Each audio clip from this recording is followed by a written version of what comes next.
Hi, guys. We're on chapter 10 of The River by Gary Paulsen. 4 or 5 days into the trip now. Excuse me, we'll just jump right in. Chapter 10. Brian awakened suddenly and listened and smelled. For a moment, he him up from sleep.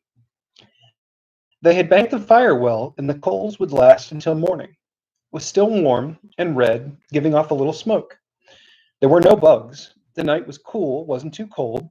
No animals prowled, and he couldn't find anything wrong and was closing his eyes to get sleep again when he heard it.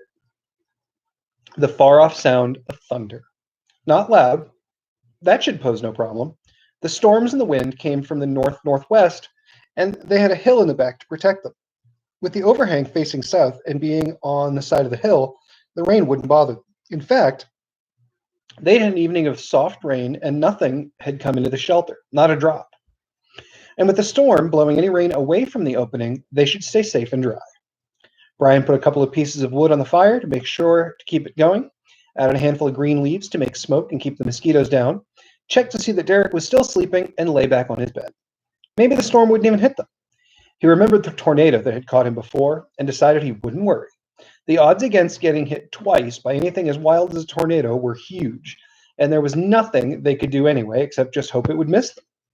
He remembered the sound the tornado made, the wild roaring, and the storm it had come from. And this was different. A summer rainstorm with soft thunder didn't seem anything to worry about, and certainly nothing to keep him awake. He went back to sleep, slipping into a light doze.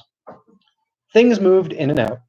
He dreamt that he was talking to Derek, saying in the dream that he thought they should use the radio to call a plane and cancel the rest of the operation, as Derek kept calling it in the dream, because it didn't seem to prove anything.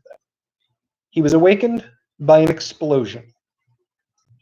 It seemed to come from inside his skull, inside his thinking, inside the dream. A sharp crack, so loud that he snapped awake, rolled over, and was on his feet, moving back to the shelter without thinking and without knowing he was moving. It was thunder, but not like he'd heard before, not like he'd ever heard. It was around them, exploding around them, the lightning cracking around the shelter so close it seemed to Brian that it came from inside him. What? He knew that he knew he opened his mouth, that he made sound, but he could hear nothing except the whack crack of the thunder. See nothing but images frozen in the split instants of brilliance from the lightning.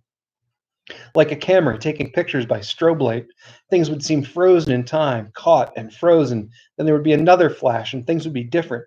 Derek was moving.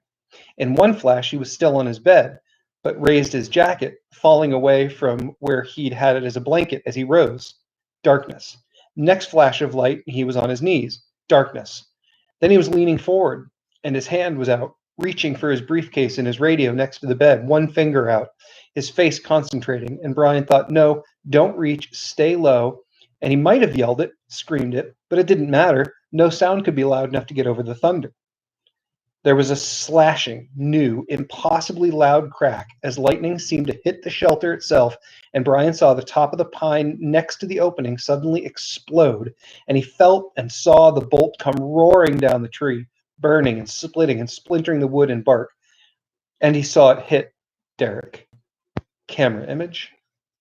Something, some blueness of heat and light and raw power seemed to jump from the tree to the briefcase and radio and enter Derek's hand. All in the same part of a second. It hit him, and his back arched, snapped him erect, and then it seemed to fill the whole shelter and slammed into Brian as well. He saw the blueness, almost a ball of energy, the crack, flash of color that came from inside his mind, inside his life. And then he was back and down and saw nothing more. What do you think of that?